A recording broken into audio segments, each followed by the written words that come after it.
Hello everyone, इस video में हम डिस्कस करेंगे ट्रांसडक्शन। तो जो ट्रांसडक्शन है वो एक प्रोसेस है जिसमें एक बैक्टीरिया से जो डीएनए है उसका या उसका कुछ पार्ट है वो दूसरे बैक्टीरिया में ट्रांसफ़र होता है। और इस ट्रांसफ़र होने के लिए एक वेक्टर यूज़ होता है जिसका नाम है बैक्टीरियोफैग। तो बैक्टीरियोफैग एक्चुअली क्या है, एक वायरस है जो बैक्टीरिया को इन्फेक्ट करता है और उसके कुछ कैरेक्टरिस्टिक को या उसके कुछ डीएनए को दूसरे डीएनए में लेके जा सकता है, मतलब बैक्टीरिया के डीएनए में। सो फैग जो है ना, फैग कुछ इस तरह का दिखता है, ऐसे ये होता है इसका फैग। यहाँ पर इसकी टेल होती है और ये इसका जेनेटिक मटेरियल है। तो ये है क्या, बेसिकली ये वायरस है या फिर हम इसको बोलते हैं बैक्टीरियोफैग। तो bacteriophage is a virus which can infect the bacterium, okay. और वायरस जो होते हैं वो ऑब्लिगेट इंट्रासेलुलर पैरासाइट होते हैं। इनमें अपनी मशीनरी यूज़ नहीं कर सकते। इनको अगर रेप्लिकेट करना है तो किसी न किसी होस्ट में जाना पड़ता है। तो बैक्टीरियम जो है, मतलब ये जो बैक्टीरियोफैग है, ये सपोज करो कि एक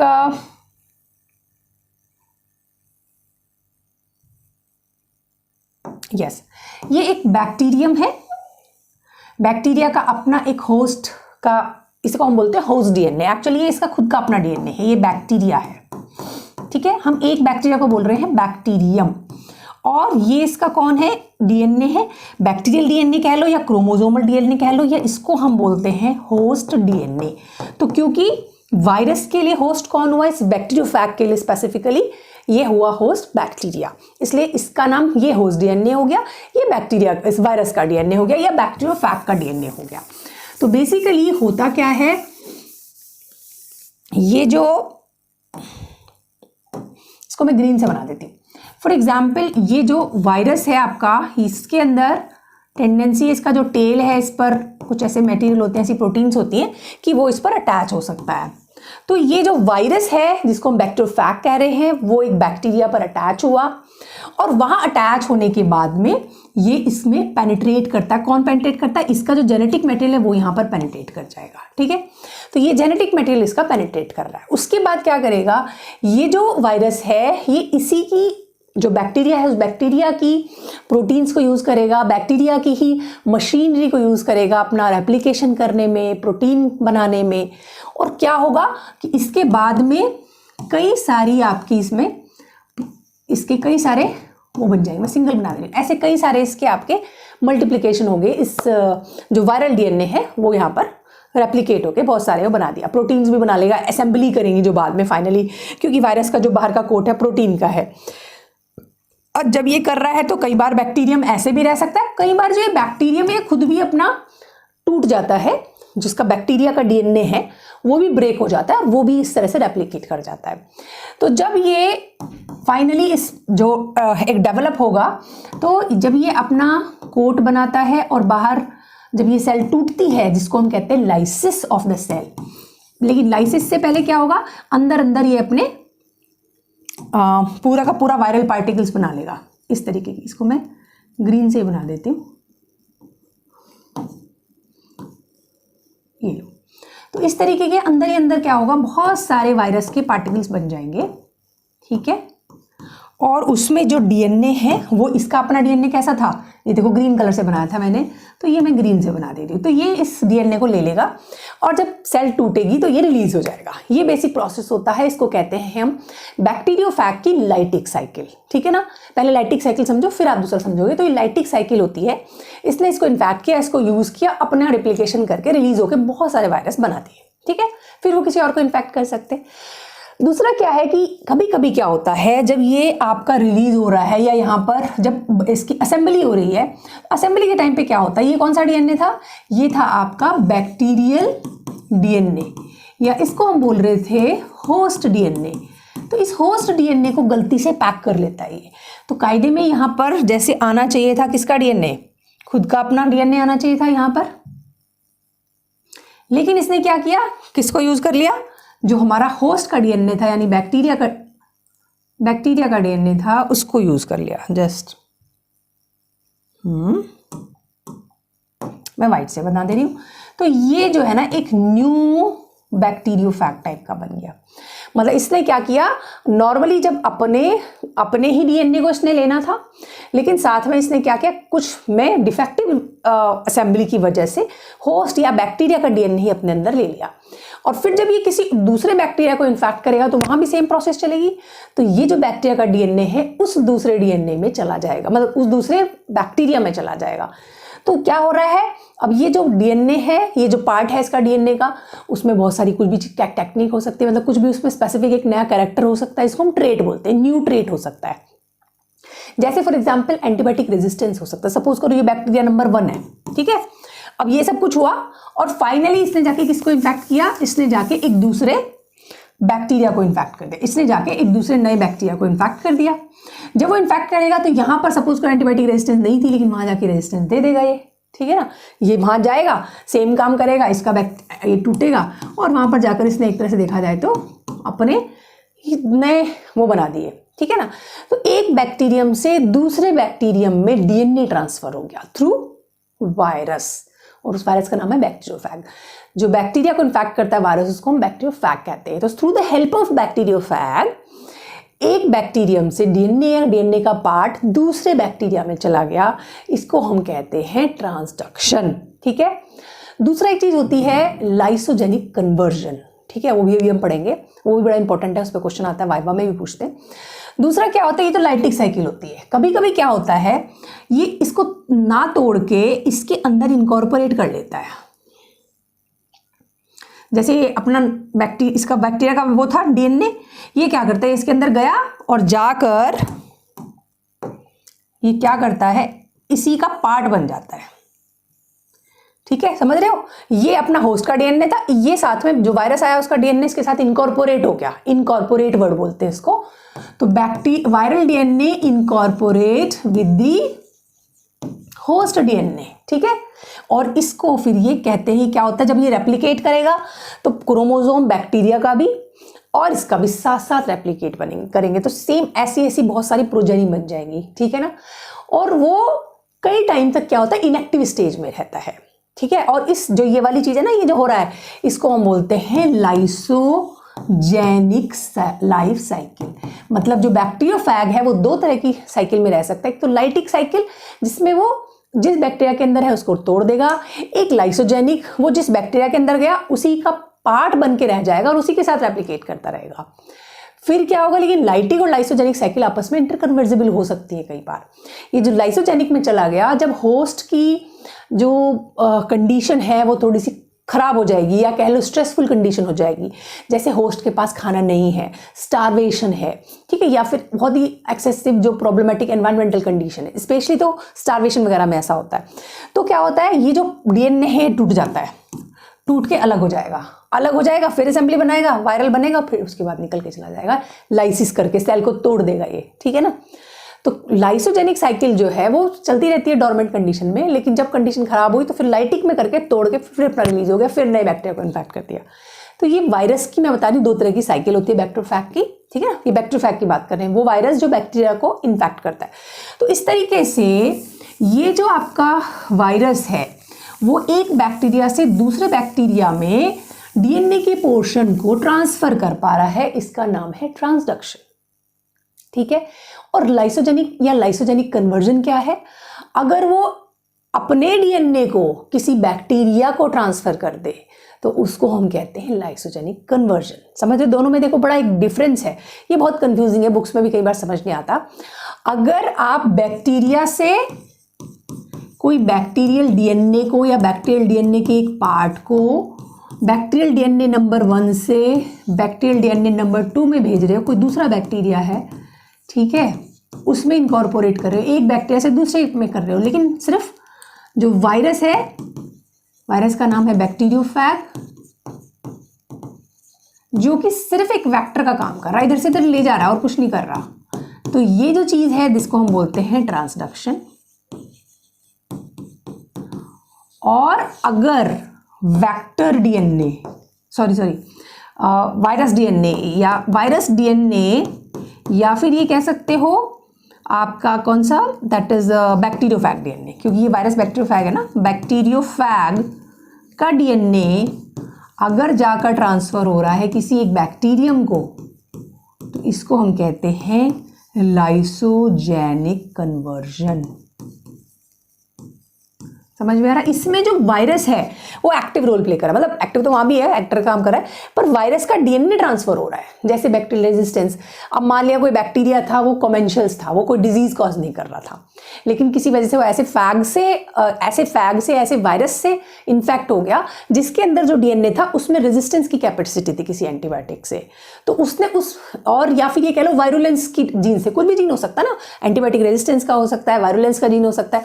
तो मान लिया इसमें वायरुलेंस था, ये वायरुलेंस कर सकता था, ये बेचारा कमेंशियल्स था, बैक्टीरिया में वायरुलेंस नहीं कर रहा था, तो ये वायरस उस बैक्टीरिया में चला गया और इसने इसको वायरुलेंट बना दिया, तो कमेंशियल से वायरुलेंट बन गया, एक नया ट्रेड बन गया, तो that is known as lysogenic conversion. समझ गए? तो ये आपने ग्रॉसली समझ में आ गया। अब देखो एग्जाम में कैसे लिखना होता है, कैसे 1 by 1 डेफिनेशंस है। ओके, तो सबसे पहले हम बात करेंगे ट्रांसडक्शन की डेफिनेशन की। Transduction is a transfer, fine. Okay, so क्या है? It is a transfer of a portion of DNA from one bacterium to another bacterium by bacteriophage. यहां पर एक पूरा वर्ड लिख लो, another bacterium. So from one bacterium to another bacterium, a portion of DNA is passed with the help of bacteriophage. और bacteriophage क्या है? Bacteriophage is a virus which infects bacterium. तो बहुत लिखने का तरीका होता है, बेटर आप लिख सकते हो, which infects bacteria। ठीक है ना? Now mechanism of transduction, transmission of bacteriophage from one bacterium to another। जब एक बैक्टीरियोफैग, एक बैक्टीरिया को, तुम्हें पता है कि एक फैग जो होता है वो बैक्टीरिया को इन्फेक्ट करता है, वहाँ लाइटिक साइकिल हुई या फिर लाइसोजेनिक हुई, बाद में जाके लाइटिक में कन्वर्ट हुई, वो टूटा वहाँ से और फिर उसने जाके दूसरे बैक्टीरिया को इन्फेक्ट किया। तो उस टाइम पर a part of host bacterial DNA में accidentally get incorporated into the phage and it can transfer to the another bacteria. यानी कि जब ये ट्रांसमिशन हो रहा है बैक्टीरियोफैग का एक बैक्टीरिया से दूसरे बैक्टीरिया में, तब a part of host DNA accidentally gets incorporated. ठीक है ना? किसमें? वायरस में चला गया, जो भी मैंने आपको डायग्राम से बताया था, और that is get to transfer to another one. ठीक है? तो एक सिंपल मैकेनिज्म है, कैसे होता है, क्या होता है। फैग की लाइफ साइकिल हम पढ़ लेते हैं, इस पे भी क्वेश्चन आता है, what are the different types of life cycle of a bacteriophage. ठीक है? तो एक तो मैंने बताया आपको लाइटिक साइकिल होती है। Life cycle of a bacteriophage is the process by which it can infect the bacterial cell, that is known as life cycle of a bacteriophage। हम बैक्टीरियोफैग की बात कर रहे हैं। तो सबसे पहली है आपकी लाइटिक साइकिल, दूसरी है लाइसोजेनिक साइकिल। अब देखो इनमें दोनों में मैंने एक साथ बना दिया सो दैट कंट्रास्ट में आपको याद हो जाए। पहले लाइटिक याद करो आप। लाइटिक में सबसे पहले एड्जॉर्प्शन होता है। एड्जॉर्प्शन क्या चीज़ होती है? जो वायरस है उसके टेल में कुछ ऐसे प्रोटीन्स होते हैं, वो जाता है, जाके सेल वॉल पे अटैच होता है सबसे पहले। ठीक है? और उसके बाद इसको बोलते हैं एड्जॉर्प्शन प्रोसेस। ठीक है? अटैच हो गया एक तरह से वहां पे वायरस। तो कैसे? ये बैक्टीरिया है, इस पर जाकर ये वायरस अटैच हो गया with the help of its tail, तो that is known as adsorption process. Penetration क्या है? अब ये जो बाहर जो उसका प्रोटीन कोट है वायरस का, वो बाहर ही रह जाता है, वो अंदर नहीं जाता। अंदर कौन जाता है? इसका डीएनए या आरएनए जो भी है, डीएनए जाता है। तो जेनेटिक मटेरियल अंदर चला गया, इसको हम बोलते हैं पेनिट्रेशन। तो पेनिट्रेशन किसका हुआ? पेनिट्रेशन इज द क्रोमोसोम, उसको डीएनए का, जो वायरल डीएनए है, that enters into the bacterial cell and that is known as penetration. वहां चला गया। उसके बाद होता है रेप्लिकेशन। उसके बाद ये क्या करेगा? बैक्टीरिया है, अब ये तो बाहर ही रह गया प्रोटीन कोट। अब आप ऐसे बना सकते हो, जो कोट है इसको बाहर ही छोड़ दो और ये यहाँ पर बहुत सारा वो करेगा। आपको होस्ट डीएनए बनाना पड़ेगा, होस्ट डीएनए को एक दूसरे कलर से बना लो। होस्ट कौन सा? बैक्टीरिया का डीएनए। ठीक है ना? तो ये आपका रेप्लिकेशन हो रहा है। फिर कई कंडीशंस में ये भी टूट जाता है और इसका भी रेप्लिकेशन होता है। तो रेप्लिकेशन जब इसका होता है तो क्या होता है? ये भी ऐसे ऐसे बहुत सारे रेप्लिकेट हो गए। ये होस्ट डीएनए है, यानी बैक्टीरिया का डीएनए, वायरस का डीएनए। ठीक है? फिर असेंबली होती है, क्योंकि वहाँ प्रोटीन कोट बनेगा और असेंबली होगी। तो जब प्रोटीन कोट बनेगा, इसके चारों तरफ ऐसे रहेगा। ठीक है? ये चारों तरफ प्रोटीन कोट ले लेगा, बना लेगा और ऐसे बहुत सारे बैक्टीरियोफैग बना देगा। लेकिन कभी कभी गलती से ये इनमें से भी किसी को ले सकता है, यानी कि जो होस्ट है उसको भी, उसके डीएनए को भी ले सकता है। उसके बाद क्या होता है, लाइसिस होता है, जो ये सेल है ब्रेक हो जाती है, सेल हो जाती है पहले तो, फिर ये ब्रेक कर दी जाती है, ठीक है ना, अलग अलग जगह से ये ब्रेक हो सकती है और ये सारे के सारे बाहर रिलीज हो जाते हैं। तो सारे के सारे बाहर आपके रिलीज हो गए, ठीक है, ऐसे। तो ये प्रोसेस है एड्सॉर्प्शन, पेनिट्रेशन, रेप्लिकेशन, असेंबली हुई और रिलीज हुआ, लाइसिस। समझ में आ गया। तो इसने कुल मिला के बहुत इंपॉर्टेंट पॉइंट ये है कि वायरस का प्रोटीन कोड बाहर रह जाता है, इसका डीएनए अंदर चला गया, उसने बैक्टीरिया की जो मशीनरी है उसको यूज़ किया, प्रोटीन्स बनाए, एंजाइम्स बनाए, रेप्लिकेशन करा, फिर असेंबल किया और फिर रिलीज होके बाहर निकल गया। That is known as lytic cycle. तो आपका जो बैक्टीरिया था वो मर गया, ठीक है ना, तो चला गया। अब क्या होता है कि जो ये फिर दूसरे को इन्फेक्ट करेगा, जब इन्फेक्ट करेगा तो ये चीज़ एक दूसरे से ट्रांसफर कर सकता है। दूसरा है लाइसोजेनिक साइकिल, जिसको हम बोलते हैं टेम्परेट साइकिल। तो टेम्परेट साइकिल भी वर्ड याद करना होता है। इसमें एड्सॉर्प्शन भी सेम है, पेनिट्रेशन यहाँ तक तो सेम हो गया। उसके बाद होता है इनकॉर्पोरेशन। मैंने बताया था कि जो बैक्टीरिया का डीएनए है उसके साथ ये इनकॉर्पोरेट कर जाएगा, ठीक है ना, that is known as incorporation. और फिर रेप्लिकेट करेगा तो दोनों रेप्लिकेट करेंगे। अब आपको ऐसे ऐसे बहुत सारे मिलेंगे जिसमें दोनों के डीएनए होंगे, आधा इसका, थोड़ा इसका, थोड़ा इसका, कुछ भी हो सकता है, पार्ट ऑफ डीएनए है इसका या जो भी ले रखा है। इस तरीके से रेप्लिकेशन होता है और ये टूटेगा नहीं, ये चलता रहेगा, फिर डोरमेंट कंडीशन में रहेगा। जब अनफेवरेबल कंडीशन होंगी या फिर जो कहना चाहिए होस्ट के पास फूड नहीं है, होस्ट का जो है आपका फूड डिप्लीशन हो रहा है, तब ये रिलीज होकर लाइटिक साइकिल में कन्वर्ट होगा, तब सेल टूटेगी बैक्टीरिया की और ये रिलीज होगा, ठीक है ना। तो इस तरीके से दो फेज हो गए, lytic phase and lysogenic phase. Prophage हम किसको कहते हैं, टेम्परेट फैग को ही हम प्रोफैग कहते हैं। A virus that is integrated into a bacterial cell DNA, जो ये इंटीग्रेशन वाला हो गया लाइसोजेनिक में, इसी को हम बोलते हैं prophage. So you should know what is prophage. जो लाइसोजेनिक साइकिल में जो फैग का डीएनए इनकॉर्पोरेट हुआ that is known as prophage, ठीक है। अब मैं आपको डायग्राम में थोड़ा समझा देती हूँ।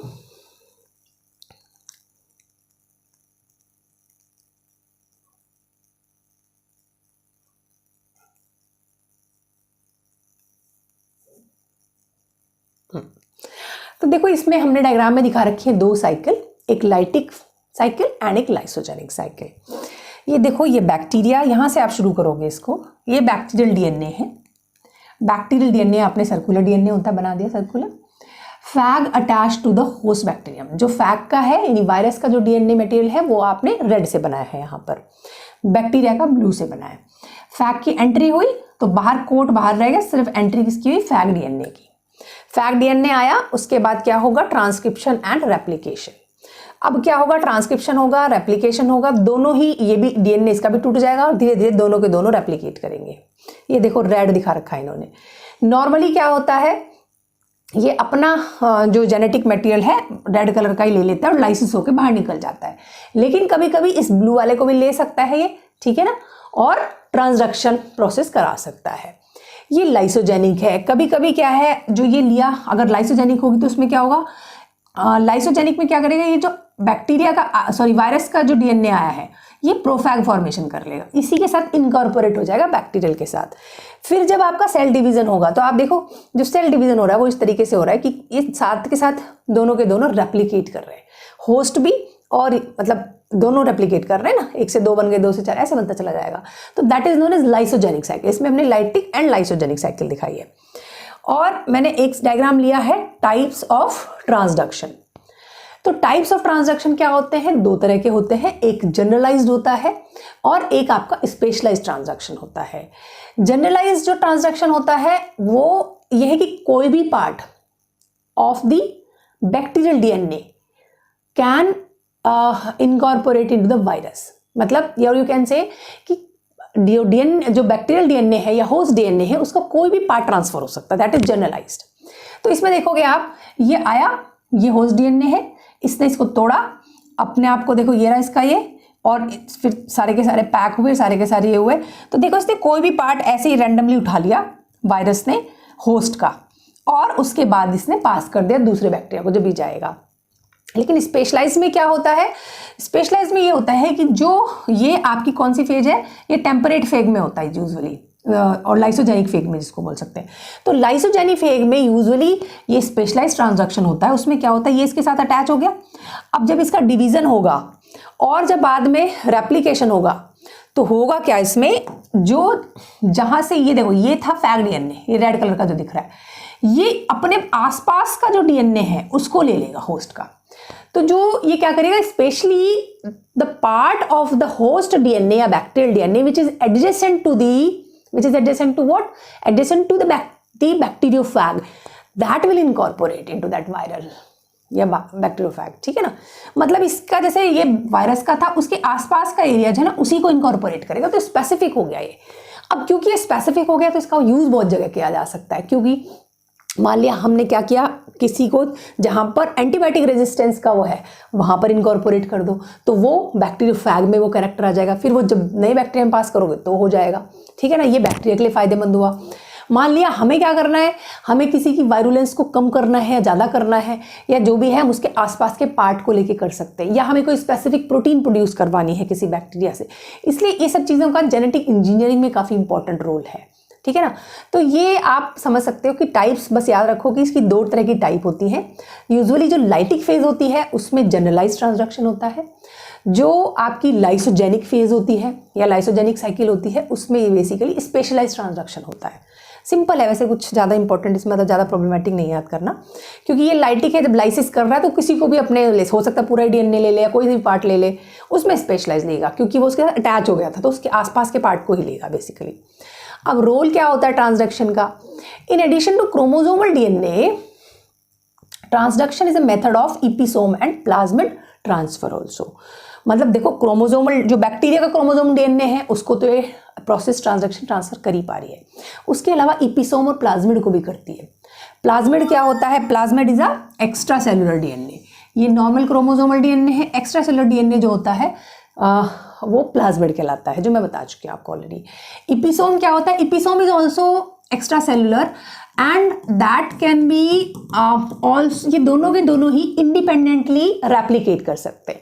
सो episome and plasmid both have a tendency या both have a capacity to replicate independent with to the host DNA या that main chromosome DNA। यानी ये अपना अलग रेप्लिकेट कर रहे हैं, ये और प्लाज्मिड ये दोनों अपने करते रहते हैं। इपिसोम, ठीक है ना। इपिसोम एक्चुअली क्या होता है, इपिसोम के अंदर एक और वो होती है कि ये इसके अंदर इनकॉर्पोरेट कर सकता है, ये इपिसोम है एक्चुअली। तो इपिसोम प्लाज्मिड एक जैसे से ही हैं, लेकिन इपिसोम में क्या चीज होती है कि वो जो मेन क्रोमोसोम है बैक्टीरिया का उसके अंदर जो है जाकर इनकॉर्पोरेट हो सकता है, उसके अंदर लग सकता है जाके।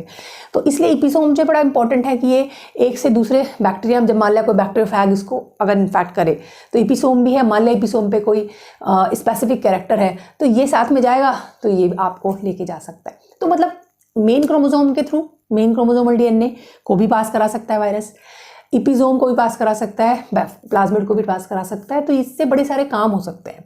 For example one is drug resistance. Plasmid coded penicillin resistance in staph aureus, staphylococcus aureus मैंने आपको बताए थे, मेथिसिलिन रेजिस्टेंस एमआरएस से भी होता है ना। तो वो जो रेजिस्टेंस है पेनिसिलिन रेजिस्टेंस वो आपका प्लाज्मिड कोडेड है और ये थ्रू ट्रांसडक्शन प्रोसेस ही होता है। ठीक है, फिर देखा गया है कि प्रपोज कर रहे हैं for the treatment of some inborn error of metabolism. बहुत सारी ऐसी इनबॉर्न एरर ऑफ मेटाबॉलिज्म होती हैं कि वो जेनेटिकली प्रॉब्लम की वजह से होती हैं। तो उसमें ट्रांसडक्शन प्रोसेस का यूज़ किया जा रहा है, किसी तरह वो पार्ट को हटाया जाए, वो दूसरा जेनेटिक्स लगा दिया जाए, something they are related in the genetic engineering. बहुत ज़्यादा डिटेल में नहीं जाना, जस्ट आपको नाम याद कर लेना, that it is also use for treatment of some inborn error of metabolism. ठीक है, ड्रग रेजिस्टेंस में इसका मेजर रोल हो जाता है। अब हम बात करते हैं लाइसोजेनिक कन्वर्जन की। ठीक है, अभी मैंने बताया एक बैक्टीरिया से दूसरे बैक्टीरिया में किसी डीएनए के पार्ट को ट्रांसफर करना with the help of bacteriophage is transduction. पर वही डीएनए अगर आप अपना ही वो ट्रांसफर कर दे बैक्टीरिया में तो that is known as lysogenic conversion. ठीक है, so it is the process that transfer the genetic material from a phage. Important point ये है, बैक्टीरिया का नहीं ट्रांसफर कर रहा, वो खुद का ही ट्रांसफर कर रहा है। So that transfer the genetic material from a phage to a bacterium, giving the bacterium new trait. Obviously नया characteristic दे देगा उसको ये, और ये ज़्यादातर टेम्परेट फैग होते हैं, वही लाइसोजेनिक कन्वर्जन करते हैं।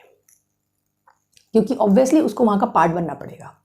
ठीक है, अब मान लिया एक बैक्टीरिया, ये बैक्टीरिया है, ये इसका क्रोमोसोमल डीएनए है, फैग कैरिंग एंटीबायोटिक रेजिस्टेंस, यानी जो वायरस था उस पर एंटीबायोटिक रेजिस्टेंस का जो है जीन था। ठीक है, अब ये बैक्टीरिया तो किसी एक पर्टिकुलर एंटीबायोटिक से मारा जा सकता था, मतलब वो उसके लिए सेंसिटिव था एंटीबायोटिक के लिए, बट जब इसने इसको इन्फेक्ट किया तो फैग के इन्फेक्शन की वजह से क्या हुआ, इसका अपना जेनेटिक मटेरियल आया और इस जेनेटिक मटेरियल को इसने इंटीग्रेट कर दिया होस्ट के साथ।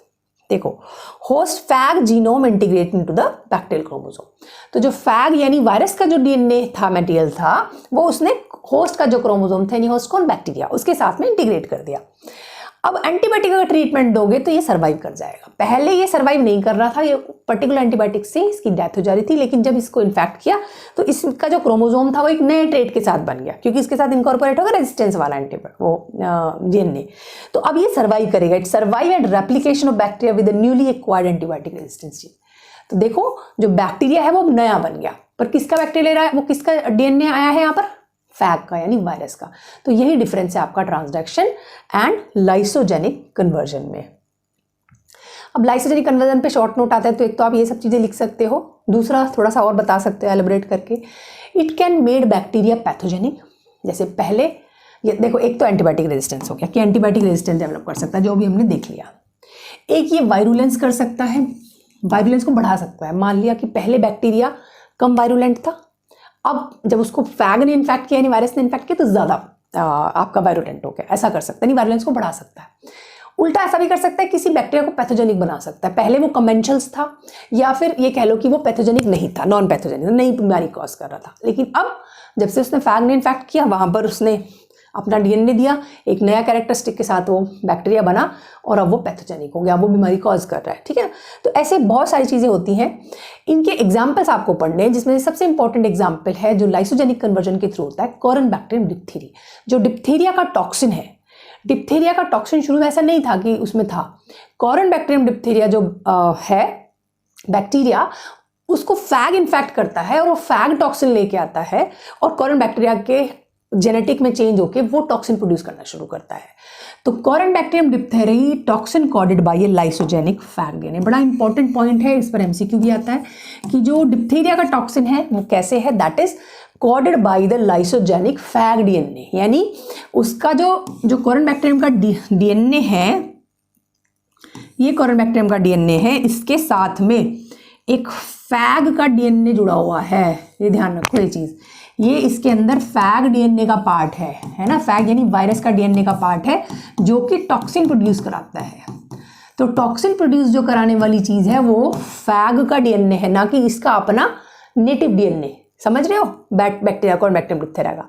तो अगर हम इसको हटा दें, कोई भी प्रोसेस करके इसको हटा दें, तो अब ये बैक्टीरिया नॉन टॉक्सिजेनिक हो जाएगा, अब टॉक्सिन नहीं प्रोड्यूस कर पाएगा। ध्यान रखो, क्योंकि इसी पार्ट ने इसको कर रखा था, अब इसको हमने हटा दिया, रेप्लिकेट तो कर जाएगा ये, लेकिन अब इसमें फैग डीएनए नहीं है तो वो नॉन टॉक्सिजेनिक बन जाएगा। समझ में आ रहा है? तो ये इसका इनडायरेक्टली एविडेंस है कि हाँ भाई, ये बैक्टीरियोफैग की वजह से ही वो प्रोड्यूस हो रखा है टॉक्सिन। ऐसे और एग्जांपल्स भी हैं, तो वो आपको याद रखने। तो एक तो डिप्थीरिया टॉक्सिन हो गया, एक कॉलरा टॉक्सिन हो गया, एक बोटुलिनम टॉक्सिन हो गया। सबसे पहले तो इन तीनों को याद करो, ठीक है? तो ठीक है ना, कॉलरा टॉक्सिन हो गया, बोटुलिनम टॉक्सिन हो गया, जिसमें specially C and D type है। उसके अलावा इकोलाई का वेरोटॉक्सिन भी जो है आपका लाइसोजेनिक फैग की वजह से होता है।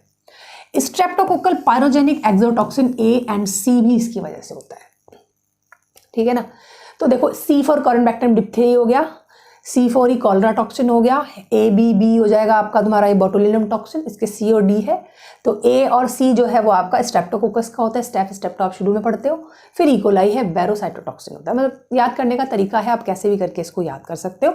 तो ये हमारा हो गया transduction process and lysogenic conversion.